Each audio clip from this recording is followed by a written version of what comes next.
Shalom Makim Wagwaf, first and foremost. Call Allah Yamwa Kabbalah Yahweh Bashem Yahushai Bahashim Arachakwadash. Double honors to the elder apostles of the great millstone who rule well. Peace, blessings, and salutations to all my fellow laborers of the hopeful elect tabernacle of David scattered abroad. And of course, the quote Yahushai, he said, "And you shall hear of wars and rumors of wars. See that you be not troubled, for all these things must come to pass, but the end is not yet." And we're seeing more build up between the bear and the beast, that being Russia versus NATO. And the latest situation right now is you got Sweden and Finland, which are neighbors to Russia, and they're entertaining the idea of joining NATO.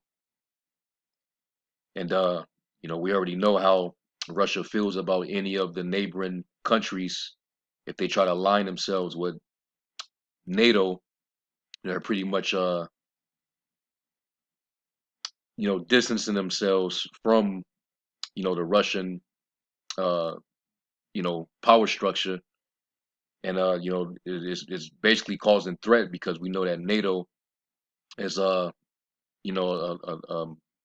rival to Russia, which was formerly the Soviet Union.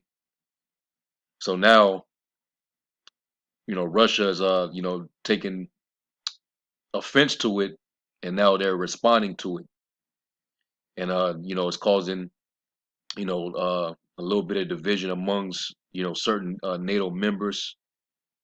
Some of them don't feel too strongly about this extension, mainly Turkey. And we know that Turkey, pursuant to Ezekiel the 38th chapter, is aligned with Gog and Magog, which is Russia. So you're seeing how prophecy is panning out. The Most High is just playing chess. He's moving the chess pieces on the board, so to speak. This is the theaters of war, and the Lord is who operates and moves the pieces where they may. The rulers of these different countries, they're just the kings of those nations, and the Lord is in total control of their mind to make them make these moves, as is written in Proverbs 21. As was it Proverbs 21:1. Matter of fact, let me go to it. I want to make sure I quote it right. Let's go to Proverbs 21 and verse 1.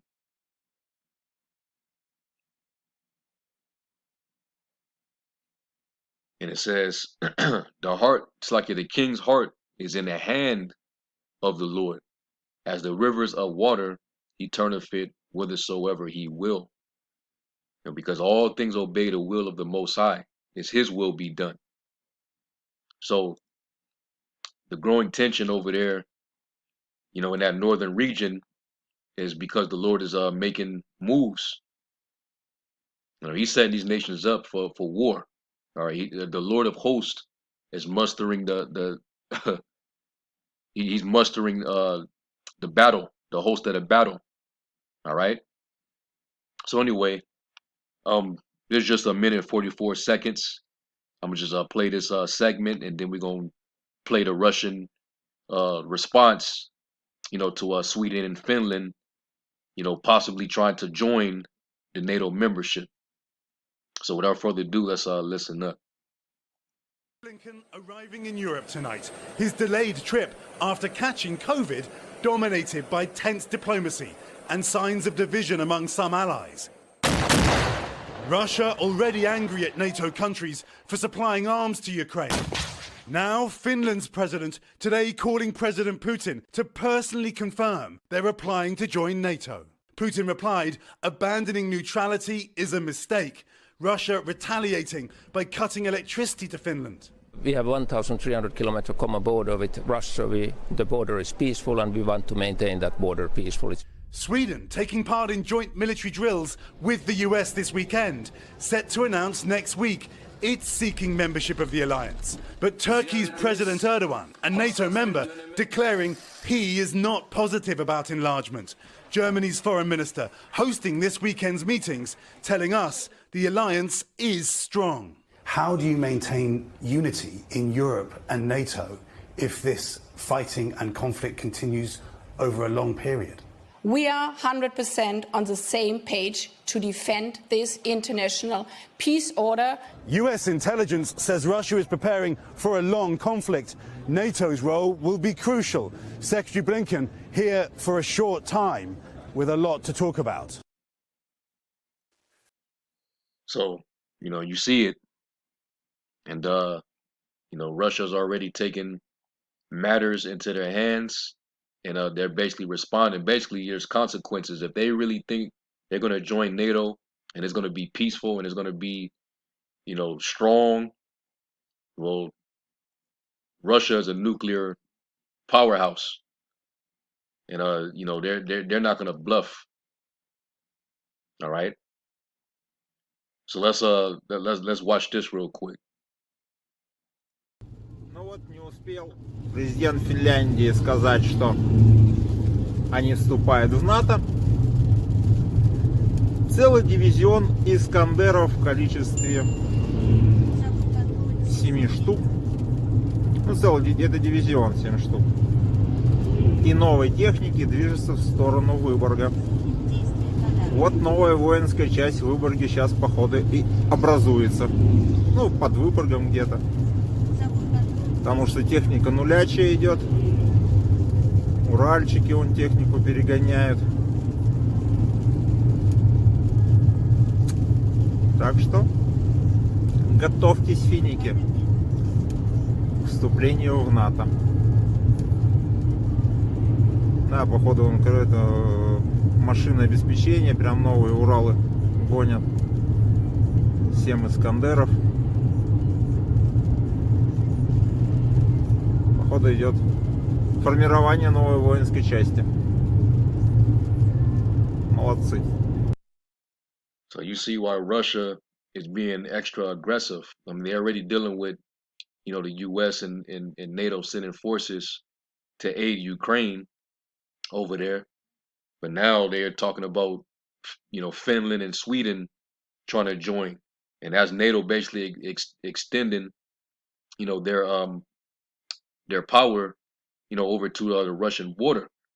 And that pretty much gives them the edge or vantage point over Russia, and they don't want them that close.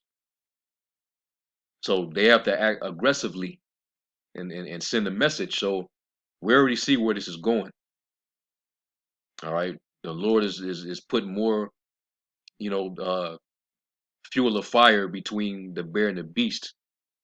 Let's get Joel 3 verse 9. And we close, brothers, and you few sisters, man. We're getting close. So much is happening right now, man. We should be rejoicing. All right, your faith should be even more built up. All right, the Lord is no longer prolonging His word, as we all see. All right, Joel 3 verse 9, it says, "Proclaim you this among the Gentiles, prepare war, wake up the mighty men, and let all the men of war draw near. Let them come up. Beat your plowshares into swords and your pruning hooks into spears. Let the weak say, I am strong." All right, and everybody's getting, their nuclear arsenal built up so that they can become strong enough to fight in this third world war. All right, and everybody's gonna choose sides, and that's all the Lord's doing. It says, "Assemble yourselves and come, all ye heathen, and gather yourselves together round about, till they cause thy mighty ones to come down, O Yahweh." And once you get these all these armies of these different nations gathered around in the Middle East, the angels are also going to come down and they're going to join in this war. And that's when the war is going to take a turn. All right, and these nations going to get slaughtered by the Lord and His angels, with Michael, being in command of the angels under Yahweh Shai, and they're gonna get busy. All right, that's when the Lord's going to judge these nations, man. And he's doing it for the sake of his people. He's doing it for the controversy of Zion. All right, so hey, all we can do is continue to hasten the coming of the day of the Lord, man, so that these nations can no longer be in rule, because they've been sovereign long enough. And look at the state of the earth, since they been in power, especially Esau. All right, it says, verse 12, let the heathen be wakened, come up to the valley of Jehoshaphat, which is Yahweh Shaphat, the Most High's judgment. For there will I sit to judge all the heathen round about. Put you in the sickle, for the harvest is ripe. Come get you down, for the press is full, the fats overflow, for the wickedness is great. And wickedness is at an all-time high. All right. So that time is it's gotta be near, it's gotta be closer. And the Lord is gonna use these Russians, which are the Medes. All right, he's gonna use them to do the Lord's handiwork. Let's get Isaiah 13 and 17. And it says, behold, I will stir up the Medes, the Russians, against them, which shall not regard silver, and as for gold, they shall not delight in it. And his money don't mean nothing anymore. They finna go digital any damn way. So there's nothing that's gonna stop them, once the Lord put that evil thought into Putin to do his honors, and press those buttons for all those silos to come up out of the ground and launch those arrows over here to Babylon. And they, not too long ago, maybe about a week ago, they simulated that. All right, they're ready for it, man. But the Lord, is holding them back. All right. It says, their bows also shall dash the young men to pieces, and they shall have no pity on the fruit of the womb.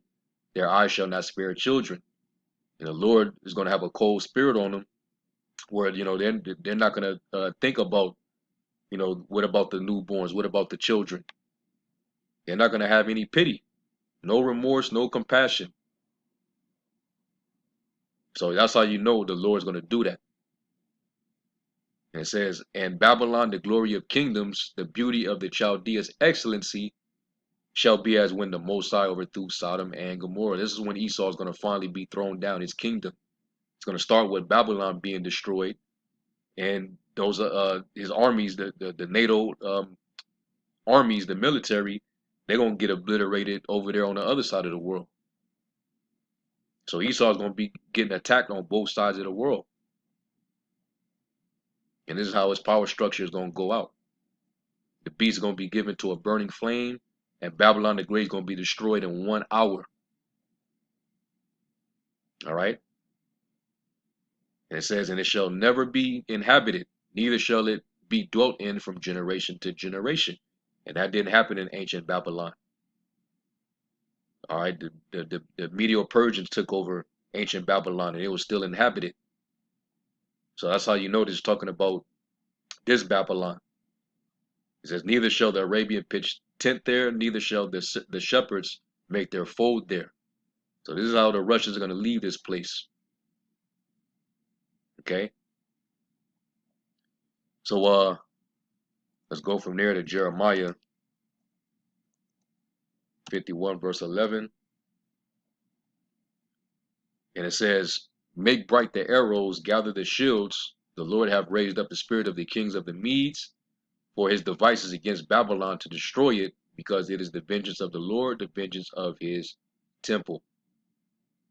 So the Lord, his purpose, his plan is to destroy Babylon, because it is the vengeance of the Lord. All right. This is the land where, the Lord, his image was constantly etched out here. The people of his temple, they were oppressed. Their blood was shed, the blood of the saints, the blood of the prophets. So it's going to ultimately be vengeance, man. All right. So we're watching it all play out, man. This is all the determination of the Most High. Let's go to the previous chapter. And let's go to verse 9. It says, "For lo, I will raise and cause to come up against Babylon an assembly of great nations from the north country." All those nations that are allied with Russia are the same countries you see in listed in Ezekiel the 38th chapter. "And they shall set themselves in array against her. From thence shall she be taken. Their arrows shall be as of a mighty expert man. None shall return in vain." All right, and they're not going to break their ranks. All right, every arrow that's going to be shot, they're not going to miss when they begin to be shot from the ends of the world. All right, and let me jump down. In Jeremiah 50 and 14, it says, Put yourselves in array against Babylon round about, all ye that bend the bow. Shoot at her, spare no arrows, for she has sinned against the Lord." All right. And I think there's Jeremiah 50 and 23. It says, "How is the hammer of the whole earth cut asunder and broken? How is Babylon become a desolation among the nations? I have laid a snare for thee, and thou art also taken, O Babylon, and thou wast not aware. Thou art found and also caught, because thou hast striven against the Lord. The Lord hath opened his armory." All right, and that's the missiles. All right, the magazine for weapons. Well, these are missiles that Russia and all their allies hold. That's all the armory of the Most High. That's his weapons of indignation. That's his instruments of death. All right. So they're just holding it for the Lord. It says, "And have brought forth the weapons of his indignation, for this is the work of the Lord, power of hosts, in the land of the Chaldeans." All right. And you see Russia deploying, those bad boys, those arrows. All right. This is all part of his armory. And it's just in response to Finland and Sweden, showing you that there's division amongst Esau's kingdom. And Yahushua said it best: "A kingdom divided against itself cannot stand." All right, and it tells you how the beast is partly divided in Daniel the second chapter. But ultimately, they're going to agree that America is the overall problem. Pursuant to Revelation 17, they're going to hate the whore, and they're going to turn and they're going to shoot their missiles as well on this place. All right. And that's going to be the best day ever. Because the land of our captivity, this cesspool, is finally going to be out of there. All right. So, hey, let's get our Revelation 11 and 14. Because the third woe is coming quickly, man. Revelation 11 and 14, the second woe is past, and behold, the third woe coming quickly. So we got to stay upon our watch. Continue to measure the times diligently. Watch for these prophecies, man. It's all going down. All right. So Lord willing, you brothers and you few sisters were edified. I want to make this kind of quick, just a quick update. But yeah, it's happening, man. So hey, call Lord Yahweh Shem Yahushai, man. All right, let's stay prayed up. Let's make sure our faith is continuously increasing, and hey, hold fast to that which is good, man. So with that, call Lord Yahweh Shem Yahushai, double honors to the elder apostles of the great millstone. Peace, blessings to the elect. Shalom.